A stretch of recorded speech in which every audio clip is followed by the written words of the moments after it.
What's up, career musicians? This is Joel. Today, I'm going to be going over and doing a reaction video to a video blog that Nomad made last year of the Hollywood Music and Media Awards. All the behind the scenes footage, the steps that went into getting ready for the show. And as we're getting ready, we're ramping up now for this year's, for 2025. It's fun to go back and check out last year's footage and remember all the fun stuff that went into it, see some things that we can learn from it. So let's dig in. 3, 2, 1. Hey, Nomad here, standing outside the Avalon Theater in Hollywood, Los Angeles, California. Super stoked because today I'm going to divulge all the secrets of how I nail the gig every time. Let's go.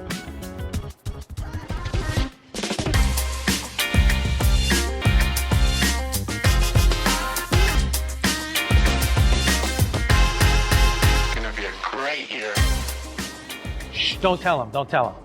Jimbo, come on, give me a hug on camera, you bum. Come here. This is Jimbo Neal, superhero to the stars. Such a backstage attitude, and all the guys like that actually make the shows run and their most important pieces of the puzzle. They never want to be on camera. They're always kind of looking away. Oh, I love him. He's so good. If he can't do it, then no one can. He has worked with the legends of the legends, and currently he's still with Billy Idol. So if you're thinking to yourself, what the heck is a production manager? Well, it's really easy. A production manager is somebody who manages the production. Anything you do gig-wise is considered a production. So somebody like Jimbo is in charge of all of the technical aspects of the show. The sound, the PA system, the monitor engineer, the stage, the gear, the backline, all that stuff. And then also he corrals everybody to make sure that they're all communicating together and properly. All right, loading in through the side entrance. Here we go. A great piece of advice, any gig you're doing, always find out ahead of time where you load in. Find out if there's a loading dock, if you need special access to get to it, because a lot of times they have security, if you need credentials. These are things that you shouldn't overlook when you're doing any gig, and try to do this in advance, not day of, but way ahead of time. Yes, that is one of, as a working musician, that's one of the most frustrating things is, like, there are gigs that you do all the time that are regular, places you're used to that you don't need to. When you're pulling up to festivals, when you're pulling up to award shows, when you're flying in to play a flight date with a corporate band, if you're a band leader, hound the producers, get this stuff from them. They'll forget it. You should know, as you're pulling in, I should know exactly, okay, I'm going to park here, I'm going to go this way, I need to turn left, have a little map with arrows drawn. Push for that if you're the band leader, or if you're a band member even pushing your band leader. It's so frustrating to get to a place and have limited time and not know what's going on and where to be or where to put your stuff or all of that stuff. So yes, absolutely get all the advanced details. It always falls through the cracks, and yeah, please do it. Please, please. When you load in, be cool to everybody, say hello to everybody, and always watch where you're going.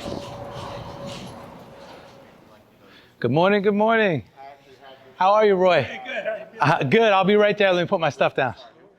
This is Roy on keys, this is Ryan on bass, and this is Joel on drums, and we'll meet the crew. This is Bond, Andy Bond, and he is my guitar tech for the day. He's a badass guitar player, but shh, don't tell anybody today, because I gotta play today. No, but I love him. He's amazing. He's an amazing musician, great guy, and he's a badass tech because he knows all the techie stuff. Dude, pause that for a sec. One thing I'll say, like, you notice how Nomad's gassing up our boy Andy. That's something I love about Nomad, and any good band leader is someone that has their people's back. He takes care of them, he builds them up, he's on their side. There are times where I've had band leaders that you don't feel like they really have your back, where you go to them for things and they come back like, oh, well, we couldn't do this, couldn't do that, but it doesn't feel like they fought for you. So as a band leader, if you want the respect of your people, if you're running a show, the number one thing you can do is have your people's back. If they know you care about them and you're taking care of them, they'll show up for you too. Robert, good to see you, bro. He is the monitor engineer.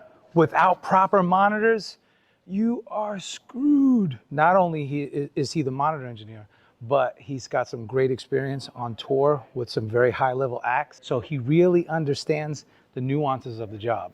I mean, you can make or break a show. Anything could happen, so you have to be prepared for it. And how do you prepare to deal with a band? Like, this is kind of a small band today, 4 players, and then maybe 1 or 2 principals.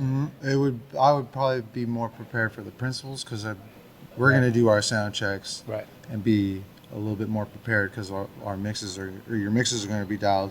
But for the principals, since they're coming on, they're going to show up. They're going to want to be quick. quick. and then we save and we move on. Nomad here in ears. Roy, can you hear me? Joel, can you hear me? I'm gonna keep talking. This is Nomad. Nomad's talkback for band. I'll take a little bit more of myself, please, Robert. So one thing I'm just going to throw in there, a lot of you career musicians know it, but it's important. The second sound check starts, lock in. Like, pay attention, phones away, whatever it is. And like, this part is just funny. Like, you know, he was working on something. He didn't know we were starting. It's just a funny bit. But as a musician, when like you notice Nomad, as soon as Robert was talking about sound check, everyone was locked in there. Pay attention. It's like 10 minutes, absolute focus, because that will make your entire show. Yeah, we're gonna do my talk back. Right now, we're doing talk back. So everybody has their ear pack. Right? I have a wireless one because I have to walk around later. But the other guys are wired. The wired packs are a little cheaper. But basically, we're gonna get my talk back to the band. It's a closed circuit talk back, so nobody else can hear it but the band. And I'm keeping talking, and if you watch, Joel is holding up his finger up, which means he wants more. So I'm good with mine, and usually you give a thumbs up. Or you can even give like this is good. Every monitor engineer, you know, used to work like Nomad's worked with these guys for a long time, so he's used to their signals. But yeah, as a standard, up, down, stop, big ups and downs, stop on your things. Normally I have this on a spreadsheet. I just haven't busted out my iPad yet. Whatever the show order is of performers, you want to reverse that for sound check. Today, we couldn't make that happen because certain artists weren't available at certain times. So you got to roll with the punches. My least favorite thing to do is dealing with guitar tones on the gig day. So this is like fucking killing me. But like I said, I did buy the Quad Cortex and I'm trying it out. And Andy has programmed it and he's done a fantastic job. But it's all about getting the nuances just right. It's just out of your comfort This zone. needs more. I want to do that so we can make notes on everything. Later on, guys, we'll have a pre-pro meeting. Let them do trust now. First. Okay. So let's exit off the Okay, stage. cool. Let them do trust, and then we can come back and work. Great, thank you. All right, rock on, guys. Great work. Thank you. And that is a good sound check, even though I was freaking out a little bit about my guitar tones because I was trying to do too many things at once. But the idea is that you want to try to make as many people content as possible, meaning make sure all your musicians, all your players got what they need.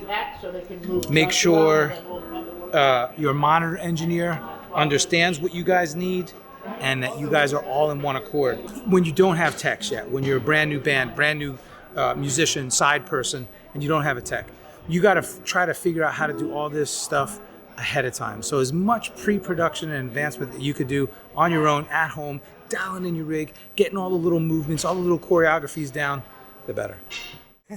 He doesn't like when I do that too. But this is Stefano. No one gives a shit. It was so long ago. I give a shit. Okay. Yeah, he's an American Idol so long. contestant. Yeah. Yes, and a badass singer and artist. I feel good. We are just about halfway through the sound check portion, and we're doing great. And the other guy was Sean Douglas, who happens to be Michael Keaton's son, and he wrote the song Harper and Will Go West for the movie Harper and Will Go West, starring Kristen Wiig and Will Ferrell. Really great to work with these guys. And I must say, you know, usually the higher the talent, the more chill they are, the better, you know, like humility they have. They're just so chill, and it's a beautiful thing. So right now I'm going to have Andy, my guitar tech, come back, and we're going to go over what I call the choreography of the guitar switches, like which guitar do I need on which song and when, and how's the best way for Andy to help me maneuver that. The reason why it's so important, since I'm the music director, I have to pay attention to the band. I'm directing the band, but also I have to really keep my eyes on the artist at all times. So. Is that Nomad? Yes, sir. My man. Good to meet you officially. This is the Aaron Zigman, world-renowned arranger, orchestrator, composer. Imposter. No. I'm a complete imposter. Well, at least you're on the front lines taking it for everybody.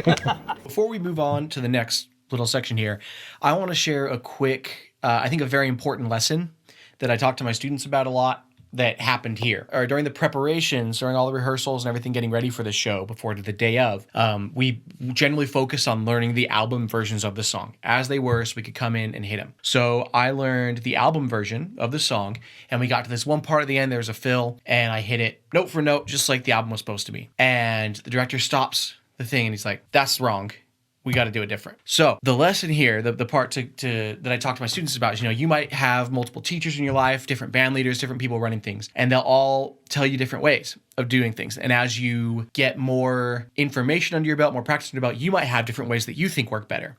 So I was asking my students, who's the right one? The album, the band director at the time, who's the right person to listen to? And the answer is whoever's in front of you. That's the real truth, is whoever's running the show that day, they're right. It doesn't matter if they say, like, learn the album version before in their email, and then if you get in front of them and they say something different, like, whatever gets said, perfect, sounds good, I'll do it that way. No argument, no pushing back, no being like, oh, well, you told me to learn the album, so I'm just doing what you told me to.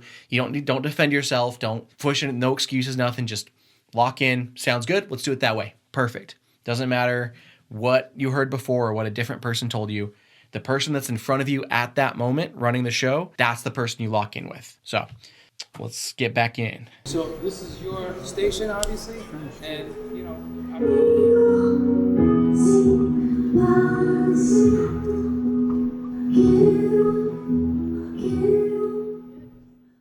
we are here with Diane Warren, the HMMAs, and I am so grateful to be working with you again. Me This is too, awesome. with you. Yeah. Oh, This is exciting.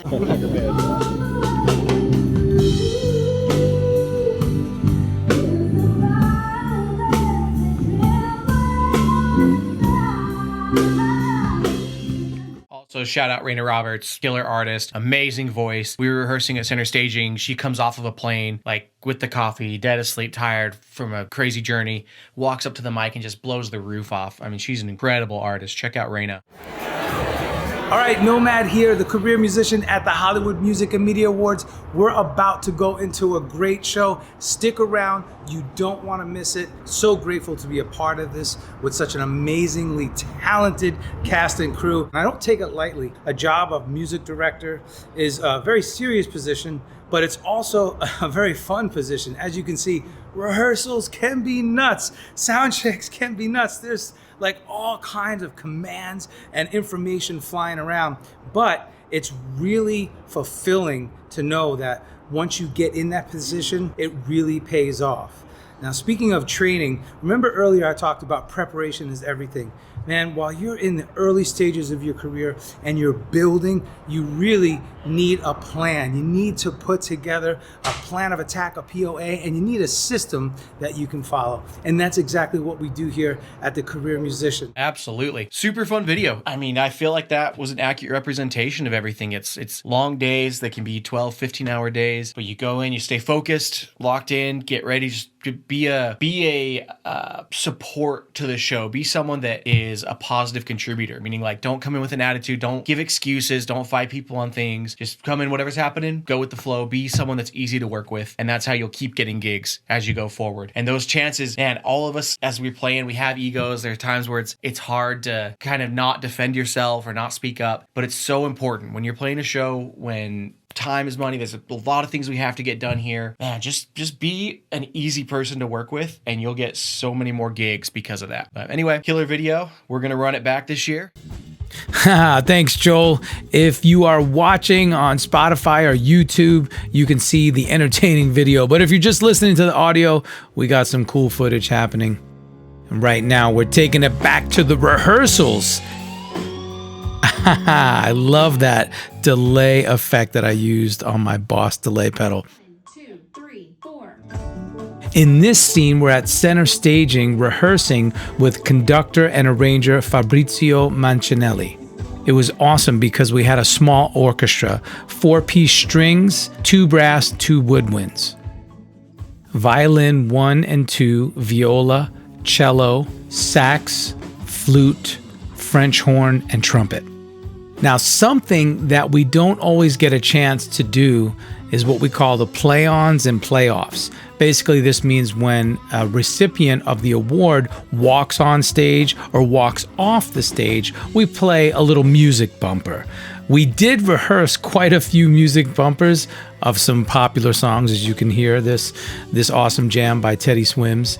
But just so happens that this time around, we did not get a chance to utilize those because they had video packages for each person presenting and accepting awards. Once again, Nomad here. Be sure to subscribe, like, follow, rate, and review the podcast on your favorite platform.